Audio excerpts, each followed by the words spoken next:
درود به همه دوستان، من امیر تلم هستم. به چنل من خیلی خوش اومدید. امیدوارم روز خوبی رو، یعنی عید خوبی رو در کنار دوست قریب آشنا سپری کرده باشید و الان پر از انرژی باشید. همتون رو دوست دارم. بریم سراغ موضوع امروز اومدم چی بهتون بگم؟ آموزش رپ، چطوری شعر بنویسم، چطوری بخونم، آیا من استعدادش دارم یا ندارم. بریم که بهتون بگم. در ادامه کلیپ با ما همراه باشید. چنلم هم زیر میذارم، یعنی این زیر هست. حتما سابسکرایب، لایک، دوستتون دارم. کامنت یادتون نره. بریم که با هم این ویدیو رو ببینیم. خب دوستان، میخوام یکم از خودم توضیح بدم که چطوری شروع کردم، چطوری یاد گرفتم شعر بنویسم و کلی داستانای دیگه. بریم که بهتون بگم. ببینید دوستان، هیچ کس قرار نیست تکست نویسی و نشون شما بده چطوری شعر بنویسید، قافیه چیه، رایم چیه، فلو چیه، نمیدونم تکنیک چیه، اینجور داستانا. کسی قرار نیست اینا رو به شما یاد بده. مثال بهتون میگم، من مثلا میگم فلو چطوریه، فلو مثلا منظور چیه، از فلو چیه، تعریفشو میگم، ولی اون تعریف اصلیش تو مخ خودته. یعنی باید یه هیپ هاپی سگ باشی، معذرت میخوام، که بدونی فلو چیه. یعنی باید تو قبل از اینکه رپ رو شروع کنی یه مدت رپ گوش بدی، مثلا حدود 10 ماه، 12 ماه، 1 سال، میشه همون 1 سال دیگه. رپ رو گوش کنی، به اکثر رپرها گوش کنی، سبکا رو بشناسی، دریل چیه، نمیدونم هیپ هاپ چیه، رپ چیه، هزار تا سبک داره رپ. آرندی چیه، احساسی چیه، غمگین چیه، اولد اسکول، اینا رو باید کلا گوش کنی. نمیدونم 6 و 8، هرچی، همشون رو باید گوش کنی که تو یه سررشته از اینا بکشی بیرون، که بفهمی، بذاری توی مغز خودت بفهمی آها این چه سبکی، اینو چطوری رشد بدم، چطوری بخونم و چطوری پیش برم. همین. پس حتما قبل از اینکه شروع کنید برید حدود 10 ماه، 1 سال رپ گوش کنید. یعنی به جز رپ، پاپ و نمیدونم این اسال مثالا رو اصلا گوش ندید دوستان. اصلا تو حال خوشتونم اینا رو پلی نکنید. به جای اینکه اینا رو پلی کنید برین سپر پرسه رو پلی کنید، برین سلطان تدلو رو پلی کنید، نمیدونم کچی بیتس رو پلی کنید و بزالیتو. خیلی خواننده ها داریم که میتونی پلی کنی لذت بری. مرادیدن، اینا عالیه واسه جشن مهمونی لذت میبرید. نرید پاپ خونا رو بذارید لطفا. حالا تویی نمی کنم ولی سبک ما خیلی بهتره، قبول دارم. خب اولش که گفتم باید برین این کار کنید. دومی کار چیه دوستان؟ به خاطر شعر نوشتن باید چی کار کنیم؟ بریم تو گوگل، نمیدونم بزنیم چطوری شعر یاد بگیرم، فلو چیه، تکنیک چیه، رایم چیه. اینا رو چرا؟ اینا رو میتونی بزنی گوگل، مثلا تکنیک های رپ چیه، مثلا میگه فلو، رایم، نمیدونم چطوری بهت بگم، مقدمه است، اینترو، آنترو، تشابه، نمیدونم هزار جور داستانای دیگه است. خب جناس ناسالم، نمیدونم پل، هزار جور داستانه. بزنی گوگل میاد. اونا رو یاد بگیر، اونا رو بفهم معنیش چیه. مثلا میگه فلو به جریان موزیک میگن. خب فلو به جریانی که این خواننده ساخته میگن فلو. خب مثال میزنم، یکی از ترک‌های خودم، کی میتونه بنویسی دریل، رنده میکنم مثل ایویل. خب این بالا پایینی که داره بهش میگن فلو. خب حالا میتونی بگی رایم، فرقی خاصی نداره، در واقع همه جریان موزیکیه. تکنیکایی که میاری داخلش، مثلا از یه جا به بعد فلو تو عوض میکنی. مثلا من دارم اینجوری میخونم، وقتش رسیده آره روی جفام وایسادم دوباره. خب ولی از این میام تکس خودم، میگم آهنگ خودم، آهنگ مورفین، بزنی گوگل میاد. خب وقتش رسیده آره روی جفام وایسادم دوباره. بعد از این طرفش فلو عوض میکنم، میگم جنگام پشتم مسلح توپا، میکشم گومی سر بشی سوراخ، حقیقت بازه. دیدی فلو عوض میشه، اون جریانه عوض میشه. من فعلا دارم تهرانی یاد میگیرم، اینجا زندگی میکنم، کردی و تهرانی رو قاطی کردم متاسفم، البته یه مدته. خب به اون میگم فلو. رایمم در واقع اون اصالت سبک خوندنته دوستان.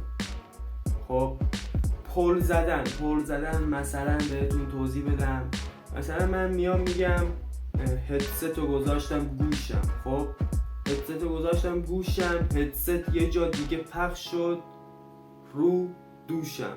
همچین چیزی میشه پل زدن تو موزیک تو رپ همچین چیزی میشه. یعنی اون اول کلمه‌ای که نوشتی خط قبلی و دوم خطم که نوشتی تو اون خطم اون کلمه اون قافیه رو بیاری، اون میشه پل. بعد دیگه چی بهتون بگم، کروس یا کارس یا همچین چیزی بهش میگن، هم میگن کروس هم میگن کارس. به همون قسمت از موسیقیه که 2 بار 3 بار حداقل توی یک آهنگ پلی میشه، همون وسطای آهنگ هست مثلا پلی میشه چندین بار، به اون میگن کورس یا کارس. که قطعاً هم توی هر آهنگی شما باید با یه ملودی خاص، با یه تکنیک خاص اونو بنویسی که نظر شنونده رو جلب کنه به آهنگت، یعنی خوشش بیاد، بیشتر باعث شه آهنگت محبوب شه در اون لحظه. خب دیگه بهتون چی بگم، دیگه بریم سراغ چطوری تکست نوشتن. دوستان ببینید من سال 97-98 بود تکست نوشتن رو شروع کردم. خب ببخشید یکم باید مزه بریزیم در وسطای موزیک کلیپ هرچی. خب من اون اوایلی که عجب بوی خوبی میده، دمت گرم مسعود. خب اوایل تکست نویسی رو بخوای شروع کنی، اون اولاش من خودم 97-98 شروع کردم. ببینید دوستان هیچی نمیدونستم، هیچ کس رپ رو نشون من نداد. من مثلا از کلاس 5 از 6 کلاس 2 و 3 بودم رپ رو گوش میکردم. اون موقع ساسی مایکم بود، نمیدونم پتلو بود، آرمی توی فم بود، یادم میاد هیچ کس رو پیشرو هم بود ولی اونا رو زیاد نمیشناختم. پیشرو مثلا زیاد نمیشناختم ولی گوش میکردم، حال میکردم. میرفتم جلوی آینه، جلو خودم میخوندم، دابسمش میرفتم، نمیدونستم چیه ها. خب میدونستم مثلا آهنگ کلاس 1 و 2 بودم، 2 و 3 این دورا بودم، ولی باش حال میکردم، با اون جریان موسیقی حال میکردم، هد میزدم. از اون موقع بود من علاقم رو پیدا کردم تا وقتی شدم کلاس 9 و 10 دیگه من آخرای 10 شروع کردم. دیگه نمیدونستم به کی بگم رپ رو یادم بده، برم نمیدونم نسخه های فروشی آموزش تکست نویسی رو بخرم، هیچی نمیدونستم. یه اتاق داشتیم زیر راهپلمون، طبقه پایین بودیم، یادم میاد 2 در 2 بود فکر کنم، 1 در 2 بود. آقا ما نشسته بودیم اونجا، خیلی هم رپ گوش میکردم، یعنی به جز رپ چیزی دیگه هم گوش نمیکردم. ولی تو اون دوره تصمیم گرفتم یه کاری بکنم، اومدم تموم آلبومای بهرام نورایی دانلود کردم. یادم میاد یه اسپیکر مینی داشتم. خب بلندگوشو قطع کردم، بلندگوشو زدم قد همون باند زد قدیمی ها از بابام داشت، زدم قد اونا، دیدم صداش خفن شد، بلوتوزی هم بود، حال میکردم. اینو زده بودم به لپتاپم، نشسته بودم تو اون اتاق آلبومای بهرام رو گوش میکردم، یعنی هر روز کل آهنگاشو پلی میکردم. به شدت خیلی علاقم به رپ و در واقع چطور تکست بنویسم و این جریان موزیکا چطوری اینا رو اوکی کنم اومد دستم. خیلی خوب بود واسم، واقعا خوب بود. بهرام یکی از بهترین رپراست، پیشرو، بعد اینا خیلی عالیه، اینا رو حتما گوش کنید. سورنا، من عاشق اینا، واقعا عالیه. خب اینم از این داستانا. آقا ما یواش یواش خودکار آوردیم روی قلم، خودکار آوردیم روی قلم، پشمام آجی، خودکار آوردیم روی دفتر. خب آوردیم روی دفتر، هی میذاشتم زمین، نمیدونستم چی بنویسم، خدایا فکر میکردم بنویسم مثلا من اینم، من اونم، نمیدونم قافیه بیارم چطوریه، هیچی نمیدونستم. اولین کاری که میدونی باید بکنی میدونی چیه؟ حال کردی این قافیه رو. باید نوک قلمتو بذاری رو دفتر، فکر نکنی، هر چیزی تو ذهنت اومدی یک تیکه بنویس. مثلا پوشاک میاد تو ذهنم، پوشاک، همین یک کلمه پوشاک رو مینویسم، پوشاک. بعد تنم میاد تو فکرم، پوشاک تنم، خب پوشاک تنم، اورجینال میاد تو ذهنم. همینجوری یواش یواش قطعه موزیکتو میسازی، یاد میگیری خودت. انقدر رپ گوش بده، یاد میگیری بنویسی. قلم تو بذار زمین، تا نذاری زمین فکر نکن وقتی میذاری زمین، اصلا فکر نکن. هرچی اون لحظه گذاشتی زمین اومد ذهنت بنویس، هرچی اومد ذهنت بنویس، مهم نیست خوبه بده بنویس. من تا 7-8 ماه فقط مینوشتم، میرفتم پیش دوستان، میرفتم پیش این اون، به من میگفتن چیز و شعر داری مینویسی، به من مسخره میکردن، خدا وکیل خانواده منو مسخره میکردن که رپ میخونم، رپ مینویسم یا این استعداد دارم، مسخره میکردم. دوستان ازتون خواهش میکنم گوش به رفیقای مزخرفتون ندید، گوش به خانواده‌تون ندید، بهتون میگن بد میخونی، بهتون میگن خوب نیست فلان، گوش به کات کردنای نمیدونم بحثای عاشقونه‌تون ندید، گوش به هیچ چیزی ندید. اگه به این سبک علاقه دارید، اگه میدونید استعدادشو دارید، 100% از امشب شروع کن، ادامهش بده، بنویس پسر، بنویس. تو چیت کمه، تو هم پول داشت، نه فقط مسیرشو برو. مثلا من الان خودم نزدیک 10 تا ترک دارم، 8 تا ترک دارم، تو گوگل هم هست، بزنی امیر سورد میاد، آهنگام میاد. خب آهنگای شاخی هم ندادم، یعنی شرایط نشده که بدم. یه دونه از ترکامو، 2 تا از ترکامو خیلی دوست داشتم که یکیش رو بیت دانلودیه به اسم آهنگ مورتال از امیر سورد، یکیش هم آهنگ مورفینه رپه. 2 تا مورفین دارم تو گوگل، یکیش دیگه با پسرم همکاری کردم، اونم اسمش مورفینه ولی اون تقریبا پاپ. درسته من پاپ نمیخونم، الان تو این رو پاپ کردم، ولی دیگه رفاقتیه دیگه، فامیل بازیه دیگه، چیکار کنیم، مجبوریم بودیم. اینم از این داستانا دوستان. امیدوارم که قلم تو بذاری زمین و بنویسی.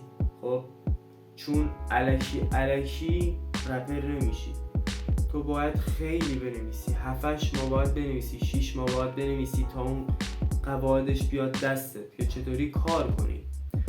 به نظر من حدود 1 سال تکست بنویس، بعد از 1 سال بیا داخل مجازی، بیا اینستاگرام فری استایل بخون، فری استایل زنده بخون، رو بیت دانلودی 100% تمرین کنید. اصلا نرید بیت بخرید دوستان، بیت خریدن کار شاخی نیست، کار الکی هم نیست. همین اوایل بری بیت بخری بگی آره من اومدم رپر شم و میخوام بخونم و یه تکست هم واسم بنویسید. هیچ وقت این کارو نکنید، اصلا اینطور نیست.